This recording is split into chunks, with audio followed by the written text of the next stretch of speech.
नमस्कार दोस्तों, स्वागत है आपका न्यू डिस्कशन में। आइए डिस्कस करते हैं आज का करंट अफेयर्स। यदि आपको चाहिए पीडीएफ तो आप टेलीग्राम पर जाइए, वहां पर सर्च कर लीजिए सिविल एलियंस, उसे ज्वाइन कर लीजिए या फिर डिस्क्रिप्शन बॉक्स में लिंक दे दूंगा, वहां से आप इसे डाउनलोड कर सकते हैं। तो आइए जानेंगे न्यूज़ के बारे में। तो मैंग्रोव मित्र कार्यक्रम के बारे में दिया है, तो ये क्यों चर्चा में, इसके बारे में देखेंगे। उड़ीसा का एक जिला है जिसका नाम है केंद्रपाड़ा, उसमें कम से कम 25 फैमिली 25 परिवारों ने मिलकर मैंग्रोव मित्र कार्यक्रम के तहत मैंग्रोव वृक्षारोपण के लिए, देखिए यहाँ पर मैंग्रोव वृक्षारोपण स्टार्ट कर दिए। मैंग्रोव वृक्षारोपण के लिए भीतरकनिका राष्ट्रीय उद्यान के पास, भीतरकनिका राष्ट्रीय उद्यान के पास करीब 25 एकड़ जमीन, 25 एकड़ जो जमीन है उसे भूमि दान में दे दी है, उसे भूमि दान ने दे दी है। 25 एकड़ जमीन 25 परिवारों ने दिया है भीतरकनिका राष्ट्रीय उद्यान के पास। इसमें कम से कम 82 मैंग्रोव प्रजातियां हैं, लेकिन जलीय कृषि और कृषि के विस्तार ने क्षेत्र में मैंग्रोव आवासों को नष्ट कर दिया है। जो मैंग्रोव आवास है, जो जलीय कृषि है और भी जो आवास नष्ट हो रहे हैं, उसके कारण से ये जो मैंग्रोव हैं वो नष्ट हुए हैं, मैंग्रोव नष्ट हुए हैं। इस कारण से इसको बढ़ावा देने के लिए, इसे पुनर्जीवित करने के लिए ये 25 फैमिली ने आगे आया है। इनका उद्देश्य यही है भूमि दान देने का कि जो मानसून के मौसम के दौरान मैंग्रोव वनों को पुनर्जीवित करना है। भीतरकनिका मैंग्रोव पारिस्थितिकी तंत्र भारत में दूसरा सबसे बड़ा पारिस्थितिकी तंत्र है। पहला है सुंदरवन है, पहला सुंदरवन है जो कि पश्चिम बंगाल के तट के पास है। पहला सुंदरवन पश्चिम बंगाल के तट के पास है। लेकिन पुनर्वास मानवीय गतिविधियों के कारण, वनों की कटाई के कारण से हुआ है नुकसान। कार्यकर्ता इस बात पर भी जोर देते हैं कि मैंग्रोव वन ऐसी प्राकृतिक आपदाओं के खिलाफ सबसे अच्छा एक बीमा का कार्य करता है। वहीं जो भारतीय सर्वेक्षण 2021 की रिपोर्ट आई थी, जब रिपोर्ट पब्लिश की गई थी, तो उसमें जो पिछले पिछले दो वर्षों में देश में जो मैंग्रोव वन थे, मैंग्रोव वन में 17 वर्ग किलोमीटर की वृद्धि हुई थी मैंग्रोव फॉरेस्ट के अंतर्गत। जो 2021 का सर्वे है इंडिया का, उसके अंतर्गत इस मैंग्रोव वन के बारे में देखते हैं। थोड़ा सा मैप कम विजुअल है, लेकिन काम चलाएंगे बोलकर। यह है भीतरकनिका राष्ट्रीय उद्यान, यहाँ पर देखिए, यह है भीतरकनिका राष्ट्रीय उद्यान। यहाँ पर देखिए, यह है धामरा रिवर्स और बैतरणी रिवर्स और ब्राह्मी रिवर्स, बैतरणी रिवर्स और ब्राह्मी रिवर्स दोनों मिलकर यहाँ पर आती है। इस भीतरकनिका राष्ट्रीय उद्यान के पास से होकर ये गुजरती है, इसी तट पर ये अवस्थित है। जो भीतरकनिका राष्ट्रीय उद्यान है, यहीं पर 25 फैमिली, इसी के पास 25 फैमिली ने 25 एकड़ भूमि दान दिया है मैंग्रोव फॉरेस्ट को ग्रो करने के लिए। यहीं पर ये जो भीतरकनिका राष्ट्रीय उद्यान है, ये और भी एक चीज़ के लिए फेमस है, क्योंकि यहाँ पर जो ओलिव रिडले टर्टल होते हैं, जो ओलिव रिडले प्रजाति के जो कछुए होते हैं, वो मास नेस्टिंग्स यानी कि ये घोंसला और अंडा देने के लिए इस बीच पर आते हैं। जो भीतरकनिका राष्ट्रीय उद्यान है वहीं पर स्थित है गाहिर माथा से लेकर भीतरकनिका राष्ट्रीय उद्यान तक यहाँ पर मास नेस्टिंग करते हैं जो ओलिव रिडले टर्टल है। तो यह भीतरकनिका राष्ट्रीय उद्यान जो उड़ीसा के अंतर्गत स्थित है। ब्राह्मणी, बैतरणी और धामरा रिवर्स इसके पास से गुजरती है। तो कुछ और भी इसके बारे में इंफॉर्मेशन है, आगे बढ़ेंगे। ग्रीनलैंड बर्फ मुक्त, लगभग 4 लाख साल पहले ग्रीनलैंड का एक बड़ा हिस्सा बर्फ मुक्त हो गया था। और कुछ साक्ष्य यह भी बताते हैं कि यह स्प्रूस पेड़ों और जो झाड़ीदार टुंड्रा वृक्ष हैं उसके कारण ये ढका हुआ था, तो पता नहीं चल पा रहा था कि बर्फ है वहाँ कि नहीं है बर्फ। वैज्ञानिकों ने अब इस बर्फ मुक्त अवधि की सटीक तारीख का लगभग पता लगाया है, तो उन्होंने बताया कि लगभग 4,16,000 साल पहले ये निर्धारित हुआ था जब वो बर्फ मुक्त हुआ था ग्रीनलैंड का एरिया। लगभग 1400 वर्षों तक ये प्रक्रिया चली, यह प्रक्रिया 1400 वर्षों तक चली। शोधकर्ताओं ने ग्रीनलैंड की जो बर्फ है उसके चादर के नीचे जमी हुई मिट्टी निकाली थी। यहाँ पर देखिए, जो ग्रीनलैंड थे उसके जो चादर था, और चादर के नीचे जो मिट्टी है वो निकाली। शोधकर्ताओं के द्वारा यह काम किया गया था। निष्कर्षों से यह भी पता चला कि किस कारण से जो बर्फ़ है वो पिघला था और किस प्रकार से वहाँ की जो मिट्टी है ऊपर आ गई थी। तो बताया जा रहा है कि क्लाइमेट चेंज यानी जलवायु परिवर्तन और बढ़ते कार्बन डाइऑक्साइड, बढ़ते CO2 के कारण जो बर्फ़ है पिघली है। परिणामों से यह भी बताया जाता है कि जिस समय यानी कि 4,016 लाख साल पहले, उस समय जब बर्फ़ पिघली थी उस समय तो CO2 का जो स्तर है, CO2 का जो स्तर है ये बहुत ही कम था, कार्बन डाइऑक्साइड का जो उत्सर्जन था वो कम ही था। तब भी पर्याप्त मात्रा में ये इतना गर्मी पैदा किया था कि बर्फ पिघल गई थी, कुछ मिट्टी वहाँ पर उपज गई थी जो झाड़ियों से ढकी हुई थी। तो इसमें बताया जा रहा था कि इसके रोकथाम के लिए क्या किया जा सकता है। इसके रोकथाम के लिए कार्बन का जो उत्सर्जन है, कार्बन डाइऑक्साइड का जो उत्सर्जन है उसे कम करना होगा, उसे कम करना होगा और इसे एक अलग वातावरण में रखना होगा।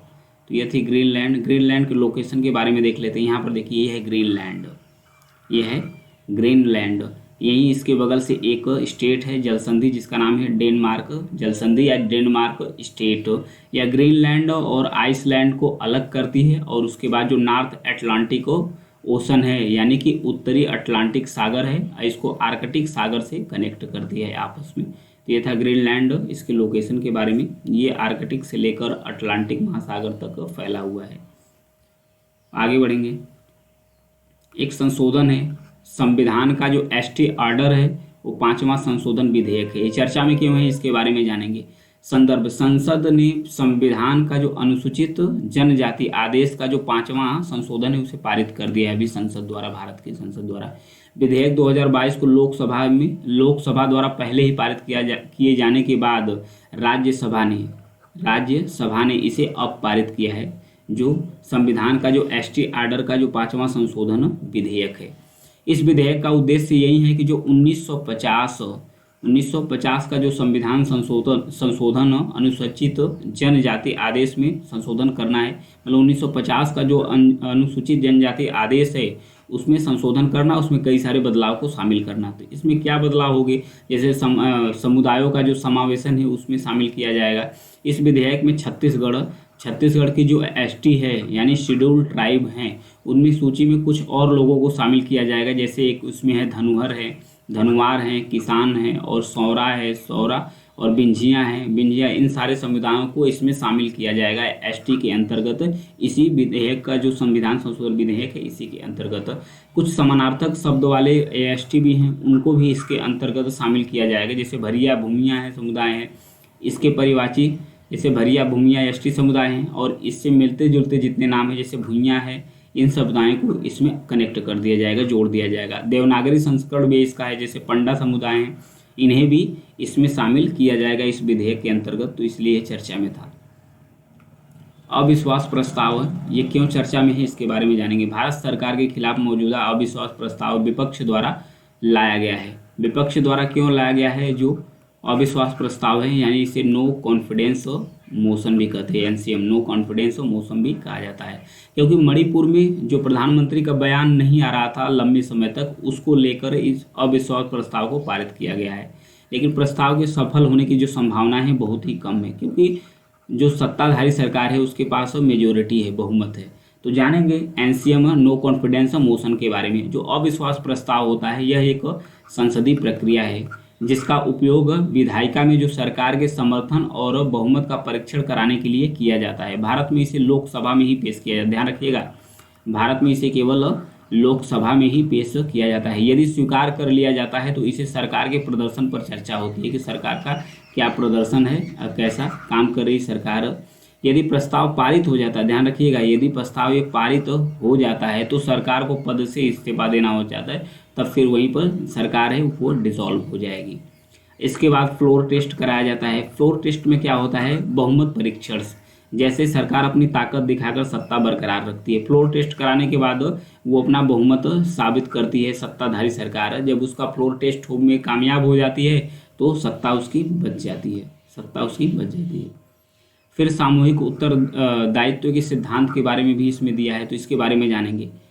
संविधान का जो अनुच्छेद 75 है, आर्टिकल 75 यानी अनुच्छेद 75 के अनुसार मंत्रिपरिषद जो होती है वो सामूहिक रूप से लोकसभा के प्रति उत्तरदायी होती है। ध्यान रखिएगा, इससे संबंधित बहुत बार क्वेश्चन पूछा है।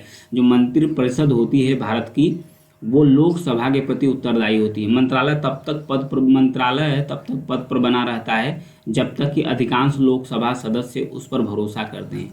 लोकसभा नियम का जो 198 है उसके अनुसार जो अविश्वास प्रस्ताव है इसकी प्रक्रिया निर्दिष्ट की जाती है। ये संसदीय प्रक्रिया है, ध्यान रखिएगा।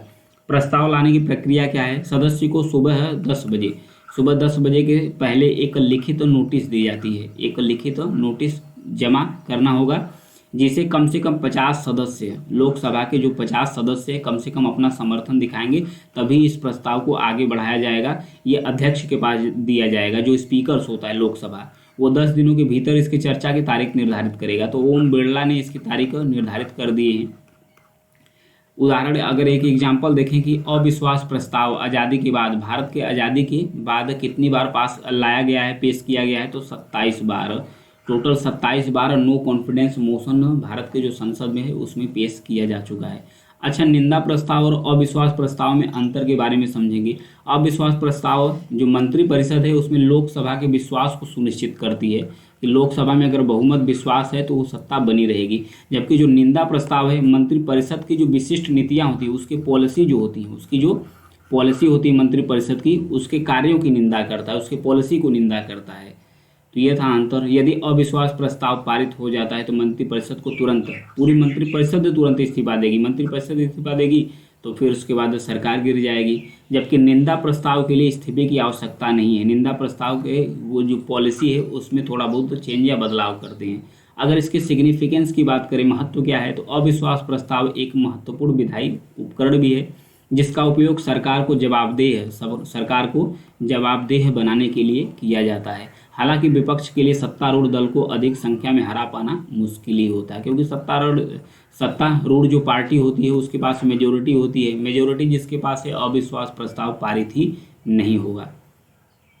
आगे इजराइल के बारे में जानेंगे, ये चर्चा में क्यों है इसके बारे में देखेंगे। इजराइल के प्रधानमंत्री जिनका नाम है बेंजामिन नेतन्याहू, एक न्यायिक सुधार विधेयक को आगे बढ़ाने में सफल रहे, क्योंकि उनकी जो दूर दराज की जो गठबंधन की सरकार, अभी जो इजराइल है नेतान्याहू और उनकी गठबंधन की सरकार चल रही है, गठबंधन की सरकार की जांच करने के लिए न्यायपालिका इसकी जांच करी, तो ये जो अधिकार है न्यायपालिका से उसे खत्म करने के लिए एक विधेयक पेश किए हैं। इस विधेयक को पारित भी करा लिए हैं अपनी संसद से, इजराइल की संसद से इसे पारित भी करा लिया गया है। जो वहाँ के लोग हैं, क्रिटिसिज्म जो आलोचक हैं, वो इसका आलोचक और जो जनता है वो रोड पर आ गई है, प्रदर्शन करना स्टार्ट कर दी है।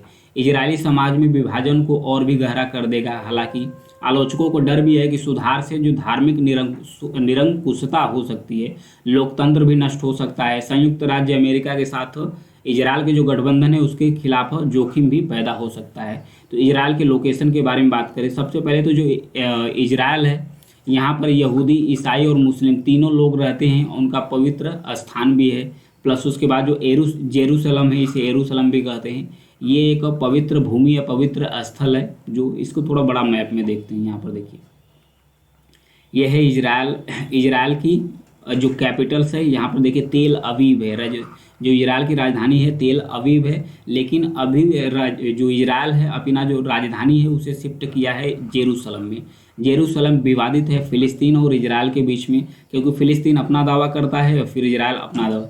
जो यरूशलम है, जिसे जेरूशलम कहते हैं, जेरूशलम एक पवित्र स्थल है। यहाँ पर यहूदियों के पूर्वज हैं, मुस्लिमों के पूर्वज हैं, ईसाइयों के, तीनों के पूर्वज यहाँ पर मान्यता है कि वहाँ पर तीनों को पूर्वज रहते हैं। तो इसलिए तीनों ही धार्मिक पंथ के लिए इम्पॉर्टेंट ये लोकेशन हो जाता है। यहाँ पर देखिए, ये जो ग्रे कलर का है वेस्ट बैंक हो, प्लस उसके बाद यहाँ पर गाजा स्ट्रिप जिसे गाजा पट्टी कहते हैं, इन दोनों लोकेशन को मिलाकर फिलिस्तीन बोलते हैं, इस दोनों को मिलाकर फिलिस्तीन बोलते हैं।